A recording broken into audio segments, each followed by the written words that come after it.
MDH ಜನ ಮಸಾಲ. ಈಗ ಕಡಲೆ ಇರಲಿ, ಹಲಸಂಡೆ ಬೀಜ, ಕಪ್ಪು ಕಡಲೆ ಅಥವಾ ಬಿಳಿ ಕಡಲೆ, ಎಲ್ಲವೂ ಸ್ವಾದಿಷ್ಟವಾಗುತ್ತೆ. ಎರಡು ಕಾಲ್ಗಳು ಕೂಡ ಬರ್ನ್ ಆಗಿದೆ ಅಂತೆ. ಈ ಬಗ್ಗೆ ಟಿವಿ ನೈನ್ಗೆ ಮಂಜುನಾಥ್ ಸಹೋದರ ದಿಲೀಪ್ ಹೇಳಿಕೆಯನ್ನ ಕೊಟ್ಟಿದ್ದಾರೆ. ಬ್ಯಾಚಲರ್ ಪಾರ್ಟಿಗೆ ಅಂತ ಹೋಗ್ತಾ ಇದ್ರು, ನನ್ನ ತಮ್ಮ ಮಂಜುನಾಥ್ಗೆ ಎರಡು ಕಾಲ್ಗಳು ಕೂಡ ಬರ್ನ್ ಆಗಿದೆ ಅಂತ ಹೇಳಿದ್ದಾರೆ. ಮತ್ತಿಬ್ರು ಸತ್ತಿದ್ದಾರೆ, ಆದ್ರೆ ಯಾರು ಅಂತ ಗೊತ್ತಾಗ್ತಿಲ್ಲ. ಮಂಜುನಾಥನ ಖಾಸಗಿ ಕಂಪನಿಯಲ್ಲಿ ಕೆಲಸ ಮಾಡ್ತಾ ಇದ್ರು, ಅಮ್ಮ ಮಗಳು ಇದ್ರು, ಇಬ್ರು ಕೂಡ ಸತ್ತಿದ್ದಾರೆ ಅಂತ ಹೇಳ್ತಿದ್ದಾರೆ ಅಂತ ಟಿವಿ ನೈನ್ಗೆ ಮಂಜುನಾಥ್ ಸಹೋದರ ದಿಲೀಪ್ ಹೇಳಿಕೆಯನ್ನ ಕೊಟ್ಟಿದ್ದಾರೆ. ಇಲ್ಲಿ ನಮ್ಮ ತಮ್ಮ ಇರೋದು ಮಂಜುನಾಥ್ ಅಂತ. ಹೇಗಿದ್ದಾರೆ? ಸೊ ಅವ್ರಿಗೆ ಎರಡು ಕಾಲು ಬರ್ನ್ ಆಗಿದೆ 3rd ಡಿಗ್ರಿ ವರೆಗೂ. ಸೊ ಇವಾಗ ಎಲ್ಲ ಟ್ರೀಟ್ಮೆಂಟ್ ಕೊಟ್ಟು ಮಲಗಿಸಿದ್ದಾರೆ. ಅವರು ಒಂದು 6-7 ಜನ ಹೋಗಿದ್ರು, ಕಸಿನ್ಸ್ ಎಲ್ಲ.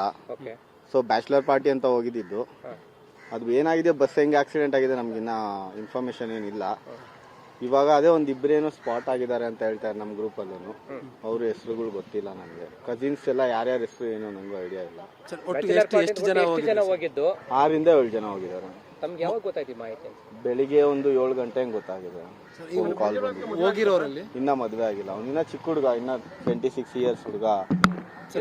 ಹೋಗಿರೋರಲ್ಲಿ ಅವನು ಕೆಲಸ ಪ್ರೈವೇಟ್ ಟೆಕ್ಸ್ಟೈಲ್ಸ್ ಇದೆ. ಸರ್, ಹೋಗಿರೋರಲ್ಲಿ ಮಗು ಜೊತೆ ಯಾರಾದ್ರೂ ಇದ್ರ?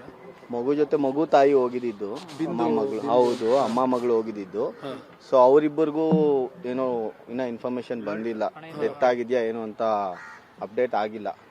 ಮೋಸ್ಟ್ಲಿ ಸ್ಪಾಟ್ ಔಟ್ ಅಂತ ಹೇಳ್ತಾ ಇದಾರೆ, ಹೋಗಿ ನೋಡಿದ್ರೆ ಗೊತ್ತಾಗ. ಈಗ ಮಂಜುನಾಥ್ ಐಸಿಯು ಶಿಫ್ಟ್ ಮಾಡಿದ್ದಾರೆ ಸರ್, ಐಸಿಯು ಇದ್ದಾರೆ. ಏನ್ ಹೇಳ್ತಿದ್ದಾರೆ ಡಾಕ್ಟರ್ಸ್? ಅದೇ ಪ್ರಾಣಕ್ಕೇನು ಅಪಾಯ ಇಲ್ಲ, ಅದೊಂದು ಒಂದು ಗುಡ್ ನ್ಯೂಸ್ ಅಷ್ಟೇ. ಆಕ್ಚುಲಿ ಅವ್ರು 6 ಜನ ಎಲ್ಲ ಕಸಿನ್ಸು. ಆ ಕಸಿನ್ಸ್ ಅಲ್ಲಿ ಇವ್ನ ಫ್ಯಾಮಿಲಿ ಫ್ರೆಂಡ್ ನಮ್ಮ ತಮ್ಮ. ಮಿಕ್ಕದವರೆಲ್ಲ ಕಸಿನ್ಸ್, ಫ್ಯಾಮಿಲಿ, ಎಲ್ಲಾರು ಫ್ಯಾಮಿಲಿನೇ. ಇವ್ನ್ ಮಾತ್ರ ಫ್ಯಾಮಿಲಿ ಫ್ರೆಂಡ್, ಇವನೊಬ್ಬ ಜೊತೆಗೆ ಹೋಗಿದ್ದ. ಇಲ್ಲಿ ನಮ್ಮ ತಮ್ಮ ಇರೋದು ಮಂಜುನಾಥ್ ಅಂತ.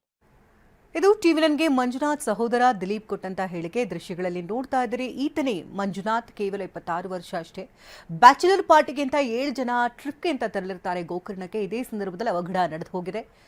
ಇನ್ನು ಮಂಜುನಾಥ್ನ 2 ಕಾಲುಗಳು ಕೂಡ ಬರ್ನ್ ಆಗಿದೆ ಅಂತ ಹೇಳಿದ್ದಾರೆ. ಇನ್ನು ಆರೋಗ್ಯ ಸ್ಥಿತಿಗತಿ ಕೊಂಚ ಚೇತರಿಸಿಕೊಂಡಿದೆ, ಜೀವಕ್ಕೇನು ಅಪಾಯ ಇಲ್ಲ ಅಂತ ಹೇಳಿದ್ದಾರೆ. ಇನ್ನು ಬಸ್ ದುರಂತದಲ್ಲಿ ಪ್ರಯಾಣಿಕ ವರುಣ್ ಬಚಾವಾಗಿದ್ದಾರೆ.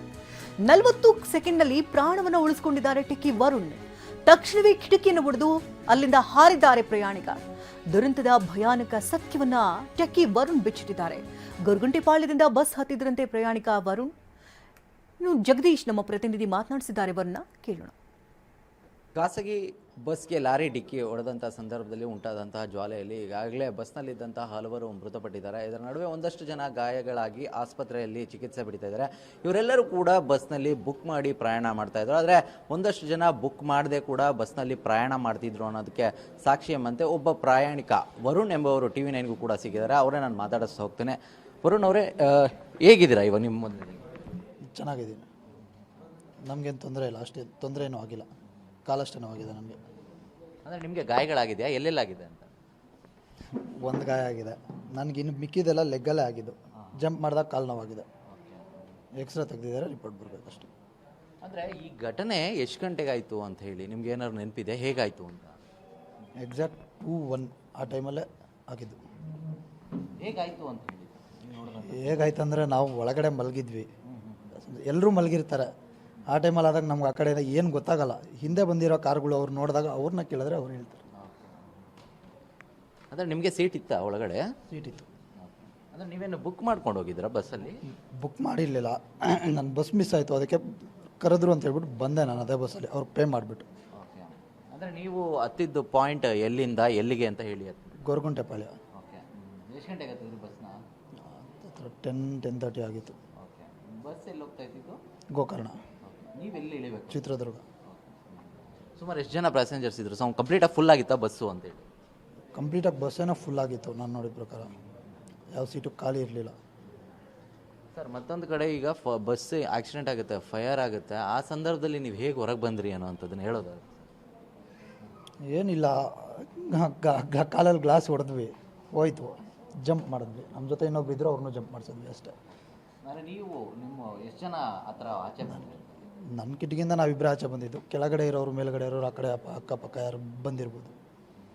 ಆ ಸಿಚುವೇಶನ್ನ ನೋಡೋದಾದ್ರೆ ಸರ್, ಎಷ್ಟೊಂದು ಜನ ಕೂಗಾಡ್ತಾ ಇದ್ರು, ಚೀರಾಡ್ತಾ ಇದ್ರು. ಆ ಸಂದರ್ಭದಲ್ಲಿ ನೀವು ಯಾರನ್ನಾರು ಉಳ್ಸೋಕ್ಕೆ ಪ್ರಯತ್ನ ಪಟ್ಟರೆ ಹೇಗೆ? ಯಾರೂ ಕೂಗಾಡ್ತಾ ಇರಲಿಲ್ಲ ಅಲ್ಲಿ, ಎಲ್ಲರೂ ಮಲಗಿದ್ರು. 45 ಸೆಕೆಂಡ್ಸಲ್ಲೇ ಬೆಂಕಿ ಬಂದುಬಿಡ್ತು ಅಲ್ಲಿ ಮಾತಾಡೋಕ್ಕೂ ಯಾರಿಗೂ ಟೈಮ್ ಇಲ್ಲ. ಯಾರು ಜಂಪ್ ಮಾಡಿದ್ರು ಅವರೆಲ್ಲ ಉಳ್ಕೊಂಡ್ರು, ಇನ್ನು ಮಿಗ್ದವರೆಲ್ಲ ಸತ್ತೋದ್ರು. ಎಲ್ಲ ಡೆತ್. ನೀವು ಎಷ್ಟೊತ್ತಿದ್ರೆ ಅಲ್ಲೇ ಇನ್ಸಿಡೆಂಟ್ ಆದಮೇಲೆ? ಒಬ್ಬರು ನಂಗೆ ಡ್ರಾಪ್ ಮಾಡಿದ್ರು ಅಲ್ಲಿಂದ, ಆ ಕಡೆಯಿಂದ ಈ ಕಡೆ. ಸೊ 4:30 ಹತ್ತಿರ 1.5 ಅವರ್ಗೆ ಆ್ಯಂಬುಲೆನ್ಸ್ ಬಂದಿದೆ. ಫೈರ್ ಇಂಜಿನ್ ಬಂದಮೇಲೆ ಆ್ಯಂಬುಲೆನ್ಸ್ ಬಂದಿದೆ. That is the main problem. ಅಲ್ಲಿ ಬಿದ್ದವರೆಲ್ಲ ನಳ್ಳಿ ಸಾಯ್ತಾಯಿದ್ರು. ಅದು ದೊಡ್ಡ ಪ್ರಾಬ್ಲಮ್. ಅದು ಅಂದರೆ ನೀವು ಹೊರಗಡೆ ಬಂದ್ರಲ್ಲ, ಇಮಿಡಿಯೇಟ್ ಕಾಲ್ 212ಗೆ 112ಗೆ ಇಮಿಡಿಯೇಟ್ ಕಾಲ್ ಹೋಗಿದೆ. 112 ಕಾಲ್ ಹೋದ್ರೂ ಪೊಲೀಸ್ ಅವ್ರು ಬಂದಿದ್ದು 112 ಅವ್ರು ಬಂದಿದ್ದು 1.5 ಗಂಟೆ ಲೇಟು. ಟೋಲ್ ಎಲ್ಲ ಮಾತ್ರ ಕಲೆಕ್ಟ್ ಮಾಡ್ತಾರೆ. ನೀವು ಪ್ರಯತ್ನ ಪಟ್ರಾ 112 ಕಾಲ್ ಮಾಡಲಿಕ್ಕೆ ಆ ಟೈಮಲ್ಲಿ? ಈಗ ಆಟೋ ಕಾಲ್ ಹೋಗುತ್ತೆ ಸರ್, ಡಿಟೆಕ್ಟ್ ಆಗುತ್ತೆ ಆ್ಯಪಲ್ಲಿ ಹೋಗುತ್ತೆ, ಆಟೋ ಕಾಲ್ ಹೋಗುತ್ತೆ. ಆ ಸಂದರ್ಭದಲ್ಲಿ ಸರ್ ನೀವು ಯಾರನ್ನಾರು ರಕ್ಷಣೆ ಮಾಡಲಿಕ್ಕೆ ಅಂತೇಳಿ ಏನಾದ್ರು ಪ್ರಯತ್ನ ಪಟ್ರಾ? ಆ ಸಿಚುವೇಶನ್ ಒಬ್ಬರು ಇದ್ದರು ನನ್ನ ಜೊತೆ, ಅವ್ರನ್ನ ನಾನು ತಳ್ದೆ. ಅದಾದಮೇಲೆ ನಾನು ಎಗರ್ದೆ. ಅಂದರೆ ಅಲ್ಲಿ ಆಂಬುಲೆನ್ಸ್ ಸರಿಯಾಗಿ ಬರಲಿಲ್ಲ ಅನ್ನೋದೆಲ್ಲ ಒಂದು ಕಡೆ ಈ ರೀತಿ ಘಟನೆಗೆ ಕಾರಣ ಆಯಿತು ಅಂತ. ಹೌದು, 100%. ಈಗ ಯಾರಾದರೂ ಸ್ವಲ್ಪ ಬೇಗ ಆಂಬುಲೆನ್ಸ್ ಬಂದಿದ್ರೆ ಯಾರಾದ್ರು ಉಳ್ಕೊಳ್ಳೋ ಚಾನ್ಸ್ ಇತ್ತೇನೋ, ನನಗೆ ಗೊತ್ತಿಲ್ಲ. ನಾನು ಬಿದ್ಮೇಲೆ ನನಗೆ ನಡೆಯೋಕ್ಕಾಗ್ತಿಲ್ಲ ಅಂತ ಹೇಳ್ಬಿಟ್ಟು ಆ ಕಡೆ ಕರ್ಕೊಂಬಂದು ನನಗೆ ಕೂರಿಸಿದ್ರು. ಆಂಬುಲೆನ್ಸ್ ಬರೋದು ತುಂಬ ಅಂದರೆ 1.5 ಗಂಟೆ. Not a good choice. Traffic ಅಂತ ಹೇಳ್ಬಿಟ್ಟು ಹೇಳ್ತಾರೆ. ಅಲ್ಲಿ ಟ್ರಾಫಿಕ್ ಅಂದರೆ ಕ್ಲಿಯರ್ ಆಗಿತ್ತು, ಬರ್ಬೋದಿತ್ತು ಆಂಬುಲೆನ್ಸ್. 20 ಮಿನಿಟ್ಸಲ್ಲಿ ಅಟ್ಲೀಸ್ಟ್ ಬರೋದು, 30 ಮಿನಿಟ್ಸಲ್ಲಿ ಬರೋಯಿತ್ತು. 1.5 ಅವರ್ ಒಳ್ಳೆ ಟೈಮಲ್ಲ. ಏನು ಹೇಳ್ತೀರಾ ಸರ್, ಈ ಥರ ಇನ್ಸಿಡೆಂಟು ನೋಡಿದ್ದೀರಾ ನೀವು, ಕಣ್ಣಾರೆ ಎಕ್ಸ್ಪೀರಿಯೆನ್ಸ್ ಮಾಡಿದ್ದೀರಾ, ಏನು ಹೇಳ್ತೀರಾ? ಅಷ್ಟೇ, ನಾನು ಇನ್ನೇನು ಹೇಳೋಕ್ಕೆ ಇಷ್ಟಪಡಲ್ಲ. Thank you. ಇದಿಷ್ಟು ಕೂಡ ಏನು ಪ್ರತ್ಯಕ್ಷದರ್ಶಿ ಹಾಗೂ ಆ ಬಸ್ನಲ್ಲಿ ಪ್ರಯಾಣ ಮಾಡ್ತಾ ಇದ್ದಂತಹ ಅರುಣ್ ಅವರ ಮಾತು. ನಾನು ನೋಡಿದೆ, ಯಾವಾಗ ಈ ಥರ ಇನ್ಸಿಡೆಂಟ್ ಆಯಿತು ಇಮಿಡಿಯೇಟಾಗಿ ನಾನು ಬಸ್ನ ಕಿಟಕಿಯನ್ನು ಒಡೆದು ಅಲ್ಲಿಂದ ಹೊರಬರುವಂಥ ಒಂದು ಕೆಲಸವನ್ನು ಮಾಡಿದೆ. ಆದರೆ ನನಗೂ ಒಂದು ಸ್ವಲ್ಪ ಗಾಯಗಳಾಗಿದೆ. ಆ ನಿಟ್ಟಿನಲ್ಲಿ ನಾನು ಆಸ್ಪತ್ರೆಯಲ್ಲಿ ಚಿಕಿತ್ಸೆ ಪಡಿತಾ ಇದ್ದೀನಿ ಅನ್ನುವಂಥ ಮಾತುಗಳನ್ನು ಹೇಳಿರುವಂಥದ್ದು. ಕ್ಯಾಮ್ರಾ ಪರ್ಸನ್ ಮಂಜುನಾಥ್ ಜೊತೆ ಜಗದೀಶ್, TV9 ಚಿತ್ರದುರ್ಗ. ಹಾಗೆ ರೂಟ್ ಮ್ಯಾಪ್ ನೋಡ್ತಾ ಇದ್ದೀವಿ. ಬೆಂಗಳೂರಿನಿಂದ ರಾತ್ರಿ 8:30ಕ್ಕೆ ಹೊರಟು ಅಲ್ಲಿಂದ ನೆಲಮಂಗಲದ ಮಾರ್ಗವಾಗಿ ಟೋಲ್ ಮೂಲಕವಾಗಿ ತುಮಕೂರಿಗೆ ತೆರಳಿತು. ಅಲ್ಲಿಂದ ನೇರವಾಗಿ ಚಿತ್ರದುರ್ಗ ಅಂದರೆ ಶಿರಾ, ಹಿರಿಯೂರು ಆ ಮೂಲಕವಾಗಿ ಗೋಕರ್ಣಕ್ಕೆ ತೆರಳುತ್ತಾ ಇದ್ದಂಥ ಬಸ್ ಇದು. ಇನ್ನೇನು ಬೆಳಗ್ಗೆ ಒಂದು 6-7 ಗಂಟೆ ಅಷ್ಟೊತ್ತಲ್ಲೆಲ್ಲ ಗೋಕರ್ಣವನ್ನು ತಲುಪಬೇಕಾಗಿತ್ತು. ಆದರೆ ಮಾರ್ಗ ಮಧ್ಯದಲ್ಲಿಯೇ ಈ ಒಂದು ಅವಘಡ ಸಂಭವಿಸಿ ಹೋಗಿದೆ. ಹಿರಿಯೂರಿನಿಂದ ಬರ್ತಾ ಇದ್ದಂತಹ ಬಸ್ ಎದುರು ಭಾಗದಿಂದ ಬರ್ತಾ ಇರೋದನ್ನು ನಾವು ಗಮನಿಸಿದ್ವಿ. ಈ ಕಡೆಯಿಂದ ಬಸ್ ತೆರಳುತ್ತಾ ಇತ್ತು, ಸ್ಲೀಪರ್ ಸೀಬರ್ಡ್ ಬಸ್ಸು. ಎದುರುಗಡೆಯಿಂದ ಲಾರಿ ಬರ್ತಾ ಇತ್ತು. ಚಾಲಕನ ನಿಯಂತ್ರಣ ತಪ್ಪಿ ಡಿವೈಡರ್ನ ಹಾರಿ ಬಸ್ಗೆ ಡಿಕ್ಕಿ ಹೊಡೆದ ಪರಿಣಾಮವಾಗಿ ಈ ಒಂದು ಅವಘಡ ಸಂಭವಿಸಿ ಹೋಗಿದೆ. ಇನ್ನು ಧಗಧಗಿಸ್ತಾ ಇದ್ದಂತಹ ಸೀಬರ್ಡ್ ಬಸ್ನಿಂದ ಯುವತಿ ಜಿಗಿದು ಪ್ರಾಣವನ್ನು ಉಳಿಸಿಕೊಂಡಿದ್ದಾಳೆ. ಅಮೃತ ಸಾವಿನಿಂದ ಪಾರಾದಂತಹ ಯುವತಿ, ದೇವರು ದೊಡ್ಡವನು ಅಂತ ಕೈ ಮುಗಿತಿದ್ದಾರೆ ಕುಟುಂಬದವರು. TV9ಗೆ ಅಮೃತ ಸೋದರಿ ಚಂದನ ಪ್ರತಿಕ್ರಿಯೆಯನ್ನು ಕೊಟ್ಟಿದ್ದಾರೆ. ನಿನ್ನೆ ರಾತ್ರಿಯೇ ನಮಗೆ ಘಟನೆ ಬಗ್ಗೆ ಕರೆ ಬಂದಿತ್ತಂತೆ. ನನ್ನ ಸೋದರಿ ಜಂಪ್ ಮಾಡಿ ಜೀವ ಉಳಿಸಿಕೊಂಡಿದ್ದಾಳೆ ಅಂತ ಕರೆ ಮಾಡಿ ಅವರಿಗೆ ತಿಳಿಸಿದ್ಲು ಅಂತ TV9ಗೆ ಅಮೃತ ಸೋದರಿ ಚಂದನ ಪ್ರತಿಕ್ರಿಯೆ ಕೊಟ್ಟಿದ್ದಾರೆ. I got a call around 2 a.m. last night saying that, for my parents and my sister that there's been like a collision with the truck and and they managed to jump out luckily, so but then they were all injured, and at that time I was here and we didn't know what to do, and then luckily her parents went to pick her up, and then but then they all are injured and it's like sad to see them there, but by God's grace nothing happened. So I got a call around 2 a.m. last night saying that for my parents and my sister that there's been like a collision with the truck and and they managed to jump out luckily, so but then they were all injured, and at that time I was here and we didn't know what to do, and then luckily her parents went to pick her up, and then but then they all are injured and it's like sad to see them there, but ಇತ್ತ ಹಿರಿಯೂರು ಸರ್ಕಾರಿ ಆಸ್ಪತ್ರೆ ಬಳಿ ಪೋಷಕರ ಆಕ್ರಂದನ ಮುಗಿಲು ಮುಟ್ಟಿದೆ. ಮಾನಸ ತಾಯಿಯ ಆಕ್ರಂದನ ಮುಗಿಲು ಮುಟ್ಟಿದೆ. ಅಪಘಾತದ ಬಳಿಕ ನಾಪತ್ತೆಯಾಗಿದ್ದಾರೆ ಮಾನಸ. ಹಾಗಾಗಿ ತನ್ನ ಮಗಳ ಸ್ಥಿತಿಗತಿಗಳು ಏನಾಗಿದೆ ಅಂತ ತಾಯಿಗೆ ತಿಳಿತಾ ಇಲ್ಲ.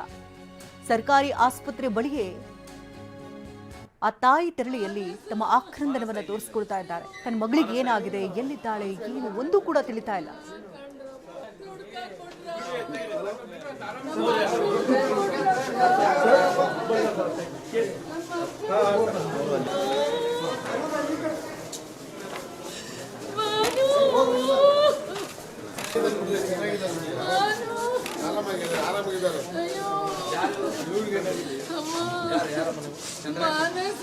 ಮಾನಸ ಇಲ್ಲಿಲ್ಲ ಮಾನಸ